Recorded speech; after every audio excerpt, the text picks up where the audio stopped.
आव्यूह कितने प्रकार के होते हैं? तो पहला होता है जिसको हम कहते हैं पंक्ति आव्यूह। पंक्ति आव्यूह, पंक्ति आव्यूह क्या है कि जैसे मान लीजिए कि मैंने कोई भी संख्या लिखी हुई है, जैसे 2 लिखा, 3 लिखा, 1 लिखा, मैंने संख्याओं को इस रूप में सजा दिया। जाने कि पंक्ति आव्यूह किसे कहते हैं? जिसमें केवल एक ही पंक्ति हो, ऐसा आव्यूह जिसमें केवल एक ही पंक्ति हो, ऐसा आव्यूह जिसमें केवल एक पंक्ति हो, उसे पंक्ति आव्यूह कहते हैं। पंक्ति आव्यूह कहते हैं। अगर इसका कभी भी आपसे क्रम पूछा जाए, यानी कि कोटि पूछी जाए, तो कोटि आप कैसे लिखोगे? सबसे पहले देखिए कितनी पंक्ति है, एक पंक्ति है, तो आप एक लिख दोगे। स्तंभ आपको कैसे? 1 2 3, तो कितना है? 3, यानी 1/3 ऐसा लिख सकते हैं। इसी को आप फॉर्मेट के रूप में लिखना हो तो आप इसको ऐसे रूप में लिखोगे कि 1 क्रॉस और यहाँ पर आप कुछ भी संख्या जैसे n लिया, तो इस कोटि का एक आव्यूह होता है। तो पंक्ति आव्यूह क्या है कि ऐसा आव्यूह जिसमें केवल एक ही पंक्ति हो। अगला चलते हैं कि अगर आ जाए स्तंभ आव्यूह। तो स्तंभ आव्यूह क्या है? जस्ट इसका उल्टा है। अगर मैंने संख्याओं को ऐसे जमा दिया, जैसे मैंने 3 लिखा, 2 लिखा, 0 लिया, तो इसमें कितना है? केवल एक ही स्तंभ है। तो क्या लिखेंगे? ऐसा आव्यूह जिसमें केवल एक स्तंभ हो, एक स्तंभ हो, उसे स्तंभ आव्यूह कहते हैं। तो आपने देखा, अगर एक ही पंक्ति है तो पंक्ति आव्यूह है, अगर एक ही स्तंभ है तो उसे हम स्तंभ आव्यूह कहते हैं। अगर इसकी भी आपको कोटि निकालनी है तो कोटि कैसे निकालोगे? कितनी पंक्ति है? 1 2 3, तो इसको लिखोगे 3। कितना स्तंभ है? 1, तो 3/1। लेकिन इस कोटि का अगर फॉर्मेट आपको लिखना है कि कैसे ऐसा रूप हो सकता है, तो आप लिखोगे कैसे कि 1 आपका निश्चित है, स्तंभ निश्चित है, और आगे को आप कुछ भी संख्या मान सकते हैं। जैसे मैंने लिखा m क्रॉस 1, यानी m/1 का एक आव्यूह है। तो एक होता है पंक्ति आव्यूह और दूसरा होता है स्तंभ आव्यूह। तीसरा होता है जिसको हम कहते हैं वर्ग आव्यूह। तो वर्ग आव्यूह क्या है कि यदि पंक्तियों की संख्या, ऐसा आव्यूह जिसमें पंक्तियों की संख्या स्तंभों की संख्या के बराबर हो, तो उसे वर्ग आव्यूह कहते हैं। तो वर्ग आव्यूह क्या है? ऐसा आव्यूह जिसमें पंक्तियों की संख्या स्तंभों की संख्या के बराबर हो, तो उसे हम क्या कहते हैं? वर्ग आव्यूह कहते हैं। जैसे मान लीजिए कि सपोर्टेड मैंने एक एग्जाम्पल लिया, a बराबर यहाँ 2 लिखा, 3 लिखा, 4 लिखा, 5 6 1 2 1 0। तो यहाँ पे हम सबसे पहले इसका ऑर्डर लिखेंगे। कितनी पंक्ति है? 1 2 3, और स्तंभ में कितना है? 1 2 3। तो यहाँ आप देखोगे पंक्ति की संख्या 3 लिखी हुई है, स्तंभ की संख्या भी 3 है, ये दोनों मान बराबर हैं। तो वर्ग आव्यूह किसे कहते हैं? यदि पंक्तियों की संख्या स्तंभों की संख्या के बराबर हो जाए तो उसे हम क्या कहते हैं? वर्ग आव्यूह कहते हैं। अगला प्रकार है जिसको कहते हैं विकर्ण आव्यूह। विकर्ण आव्यूह क्या है कि ऐसा वर्ग आव्यूह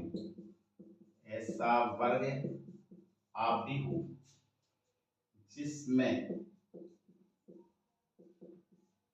विकर्ण के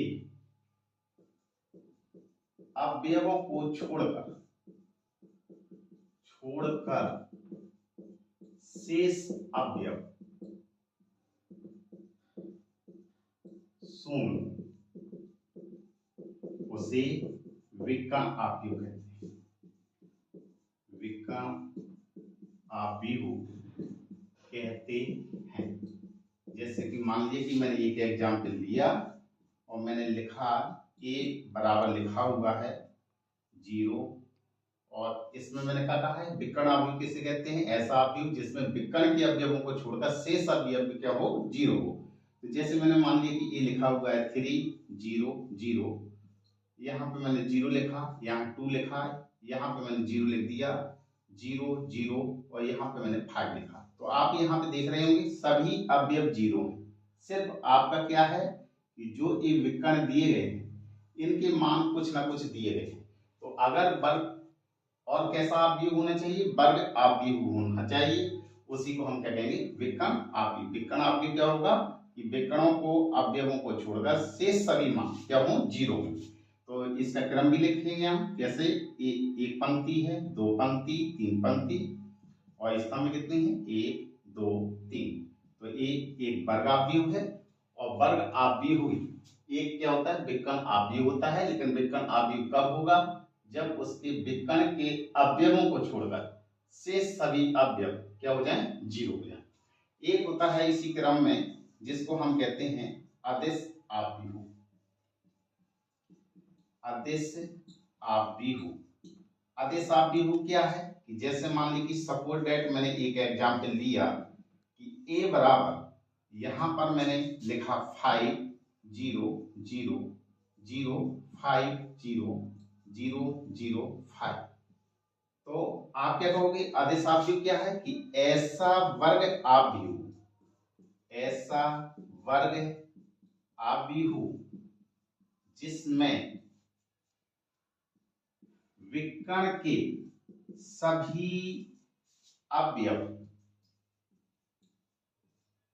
जिसमें विकर्ण के सभी अवयव एक एक जैसी संख्या हो और शेष अवयव क्या हो, शून्य। ठीक, तो अदिश अवयव क्या है कि ऐसा वर्ग अवयव, ये वर्ग अवयव भी इसी को आप क्या कह सकते हैं कि विकर्ण अवयव। ऐसा विकर्ण अवयव जिसमें विकर्ण के सभी अवयव एक जैसे हों लेकिन शेष अवयव क्या हो, शून्य हो, तो उसे हम क्या कहेंगे, अदिश अवयव। ठीक, अगला भाग है जिसको हम कहते हैं शून्य अवयव। शून्य अवयव क्या है कि ऐसा वर्ग अवयव, ऐसा वर्ग अवयव जिसके प्रत्येक अवयव का मान शून्य हो,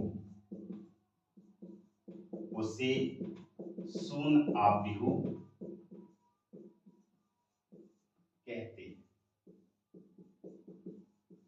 इसे कैपिटल ओ से प्रदर्शित करते हैं। जैसे मैंने दिया सपोर्टेड एक एग्जाम्पल कि ओ बराबर, मैंने एक वर्ग अवयव लिखा लेकिन ऐसा लिखे कि प्रत्येक अवयव इसके कैसे हैं, शून्य है। इसको हम क्या कहते हैं, अब क्रम कौन सा है, 3/3। 3/3 का एक वर्ग अवयव कैसा है, शून्य अवयव है। इसी को हम ऐसा भी लिख सकते हैं कि ओ बराबर, मैंने लिखा 0 0 0 0, तो इसको हम कहेंगे 2/2 का शून्य अवयव। अब इसी के आगे चलते हैं, अगला भाग है जिसको हम कहते हैं इकाई अवयव। इकाई अवयव क्या है कि ऐसा वर्ग अवयव, ऐसा वर्ग अवयव जिसके विकर्ण के सभी अवयवों के मान एक लेकिन शेष अवयव शून्य, उसे हम क्या कहेंगे, उसे इकाई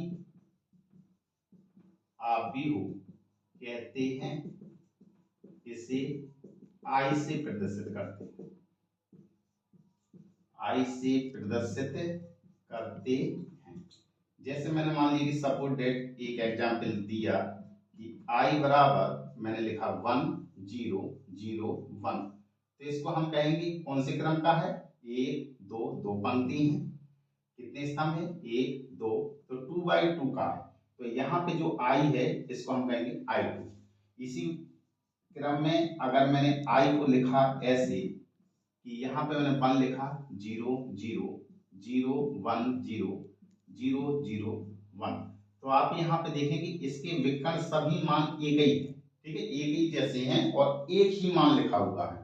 जब यहाँ पर एक एक लिखा होगा तभी ये क्या है, इकाई आव्यूह है।